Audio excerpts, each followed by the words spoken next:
Araw ng Lunes, ika-9 ng Hunyo, biyaheng Bulacan si Pangulong Ferdinand Marcos Jr. upang pangunahan ang pagsisimula ng Brigada Eskwela. Ininspeksyon ng Pangulo ang Tibagan Elementary School sa San Miguel at Barihan Elementary School sa Malolos. Dito napansin ng Pangulo ang kawalan ng supply ng tubig sa mga paaralan, gayong nagbabayad naman ng bilang mga ito.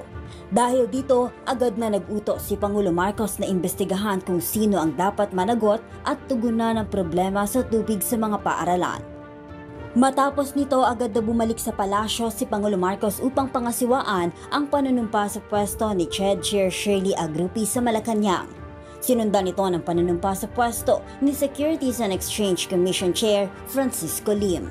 June 10, araw ng Martes, pinanumpa rin sa pwesto ni Pangulo Marcos si Supreme Court Associate Justice Raul Villanueva. Kasabay nito ang pahayag ng kumpiyansa ni Pangulo Marcos sa mahistrado. Ito ang kauna-unahang appointee ng Pangulo sa Korte Suprema.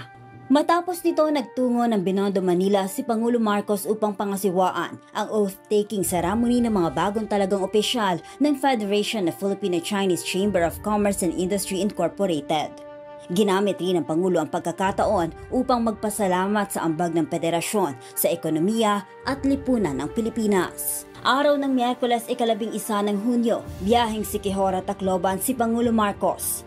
Ininspeksyon nito ang Siquijor Island Power Corporation Power Plant dahil sa energy crisis sa lugar. Binigyan ni Pangulo Marcos ng 6 na buwang palugit ang SIPCOR upang magpatupad ng permanenteng solusyon sa power crisis sa isla. So for our short-term solution, yun na nga yung dalawang genset.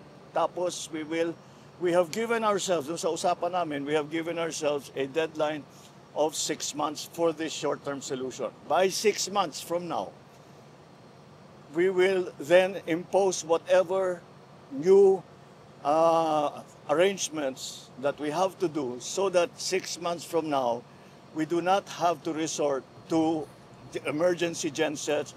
Kung matatandaan, una nang sinabi ni Communications Undersecretary Claire Castro na ang Villar Group of Companies ang nagpapatakbo ng SIPCOR na hindi nakakatalima sa commitment nitong magbigay ng maayos na supply ng kuryente sa lugar.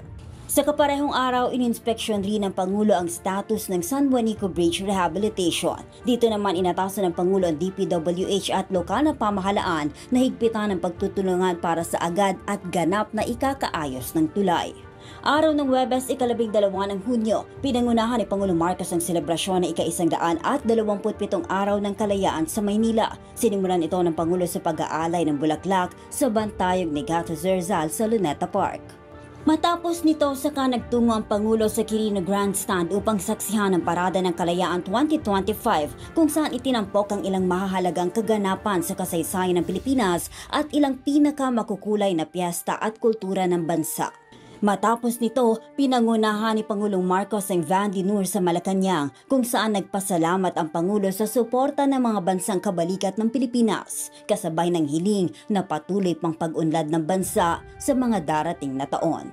At yan ang mga aktibidad ng Pangulo ngayong linggo. Katuwang ang PBS Public Affairs Division Team, ito si Raquel Bayan para sa Radyo Pilipinas, Radyo Publiko.